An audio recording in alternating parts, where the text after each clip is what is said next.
कि filing automatically online हो रही है। मोबाइल नंबर्स कर्नाटक के नहीं यूज हो रहे, मोबाइल नंबर्स दूसरी स्टेट्स के यूज हो रहे हैं। इनफैक्ट कर्नाटक के नंबर थे ही नहीं उसमें। मतलब आप दिल्ली में बैठे डिलीट कर रहे हो, आपका नंबर तमिलनाडु का है। आप गुड़गांव में डिलीट कर रहे हो, आपका नंबर झारखंड का है। और जब हम चेक कर रहे हैं कि भैया आपका नंबर है, तो आपका नंबर है ही नहीं, किसी और का नंबर है। और टारगेट करके कांग्रेस वोटर्स को डिलीट किया गया। ये गोदाबाई जी हैं, इनके नाम पर 12 वोटर्स डिलीट किए गए। इनको मालूम ही नहीं, इनको पता ही नहीं कि इन्होंने 12 वोटर्स डिलीट किए। दिखाइए जरा, ಇಲೆಕ್ಷನ್ ಟೈಮ್ ಈಗ ये इनका वीडियो है। ನಾ ಅರ್ಜಿ ಹಾಕಿಲ್ಲ, ನನಗೆ ಅದಕ್ಕೆ ಸಂಬಂಧ ಇಲ್ಲ, ಅದು ಯಾರು ಹೊಟ್ಟಿ ಕಿಚ್ಚಿಗೆ ಯಾರು ಹಾಕ್ಯಾರ ಅನ್ನೋದು ನನಗೆ ಗೊತ್ತಾಗಿಲ್ಲ।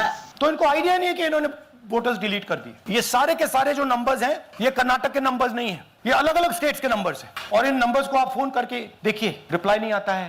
तो सवाल ये है कि किसके नंबर्स हैं, ये किसने ऑपरेट किए, जब इन्होंने ऑपरेट किए ये कहां थे, आईपी एड्रेस क्या था, ओटीपी कैसे जनरेट हुआ, कहां गया, ये सवाल है।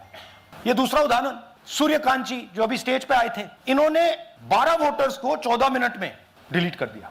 आप फॉर्म भरने की कोशिश कीजिए, डिलीशन फॉर्म भरने की कोशिश कीजिए, देखिए। और जब हमने इनसे पूछा कि भैया आपने ये कैसे किया, वो कहते हैं मैंने तो नहीं किया, मैं तो जानता ही नहीं हूं। बबीता चौधरी जी का इन्होंने एक नाम डिलीट किया, यहां खड़ी है बबीता जी, यहां है सूर्यकांत जी, यहां है, आ जाइए जरा स्टेज पे, एक सेकंड आ जाइए। ये दोनों खड़े हैं यहां पे, सूर्यकांत जी, बबीता जी। इनको मालूम ही नहीं कि इन्होंने डिलीट किया। Thank you. नागराज जी, इन्होंने 2 एप्लीकेशन 36 सेकंड में फाइल कर दी है। और मजे की बात देखिए, ये 4 बजे सुबह उठ के फाइल कर रहे हैं। पता नहीं क्या हुआ, 4 बजे सुबह कहा कि भैया मैं 2 वोटर को डिलीट करूंगा, और कितने 36 सेकंड में डिलीट कर दिए, फिर सो गए।